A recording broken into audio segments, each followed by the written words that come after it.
Have you got single glazed windows or old windows like we have that are really drafty? Well, today on Fix It with Fowler, I'm going to be installing this secondary glazing to see if I can cure these drafty windows. And just to prove whether it works or not, I've got a thermal imaging camera and I'm going to compare this glazing without the secondary glazing and this glazing with the secondary glazing.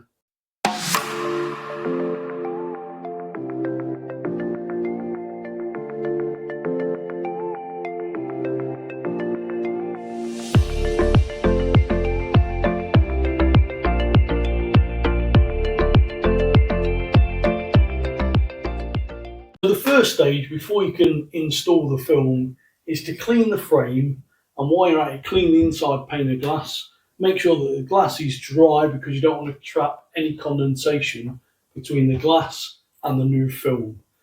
So to clean the frame, what you're going to need is a little bit of white spirit. Put that on a cloth or some kitchen roll and give that a rub round like I'm going to in a minute.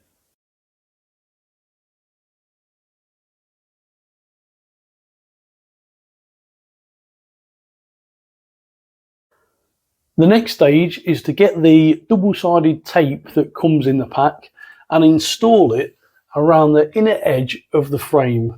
Not on the reveal, but actually on the inner edge. And the reason for that is if you go further away from the window, you've got a chance of a build-up of condensation.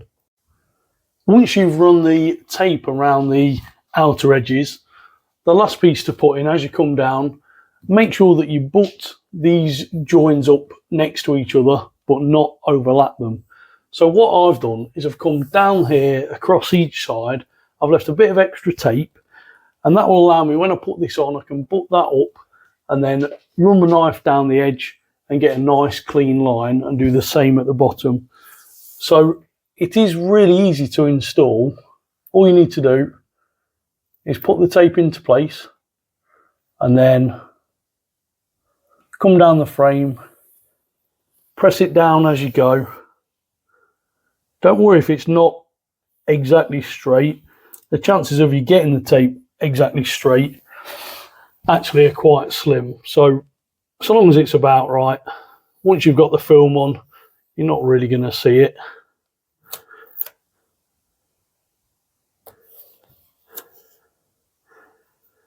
And then as you come up to the tape at the bottom, same at the top really, you can get your knife, cut along that tape, and then that gives you a nice joint, and then you can do the same going the other way. Oh, maybe not.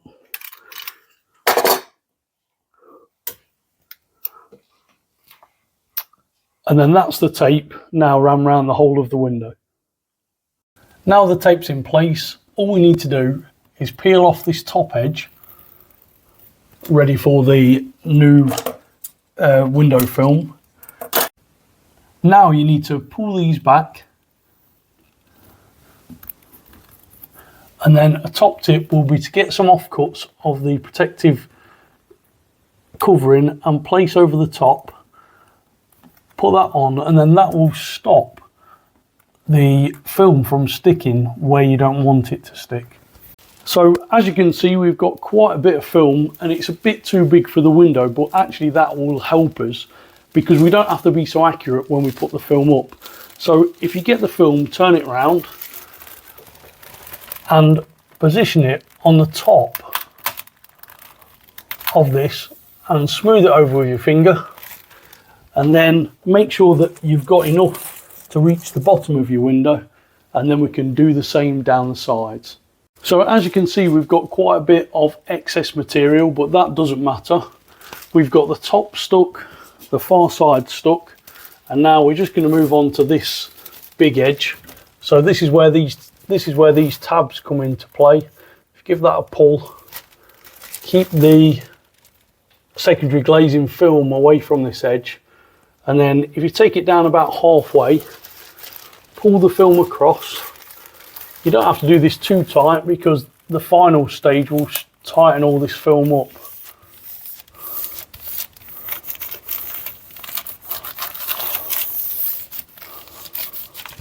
And then we just repeat that process all the way down to the bottom and along the final edge. So if you're one of the 65% of people watching this channel and you've not subscribed, what are you waiting for? Click down below, click subscribe, don't forget, hit the notification bell, and that way you won't miss out on any of my future videos.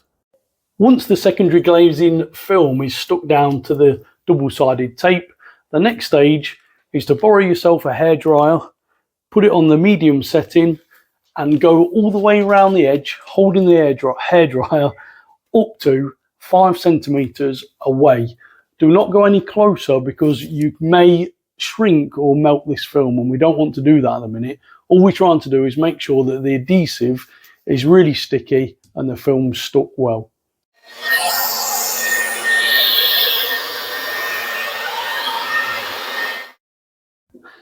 Once that's stuck into position, the next stage is to shrink this film, and we want to gently apply heat all over the film until it becomes taut, and when you flick it with your finger it makes a noise like a drum.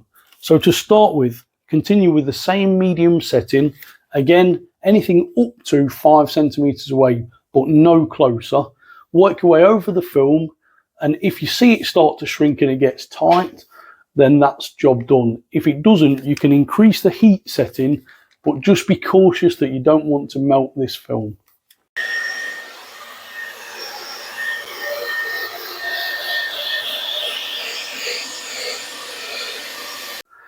So as you can see, that's starting to pull nice and tight. The bottom is really tight and about right, and if we move up to the top, you can see there's quite a lot of movement and excess material. So what I'm going to do is increase the temperature on the hairdryer to maximum, go over this bit, and you can actually see this change as the hairdryer passes over it.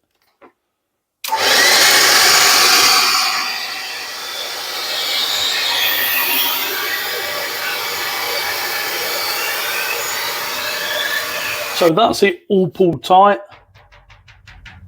And as you can see, it sounds like a drum, so we know that's tight enough. The next stage is to cut all the way around the outer edge of the double-sided tape to trim this up so it looks neat. Now what you're going to need for that is a sharp knife, and really take your time and try not to mark the window frame in the process. So the images on the screen show the difference between the one that has got the secondary glazing and the one without. So the image on the left hand side has got the secondary glazing, and the one on the right hand side hasn't got the secondary glazing. Now as you can see, there is a slight difference in temperature. However, the main difference for me is that you can no longer feel a draft coming from this window, and when we sit here with the sofa you get a real cold draft. So in my opinion, I think these are worth doing, and they're relatively cheap, and it's a simple process.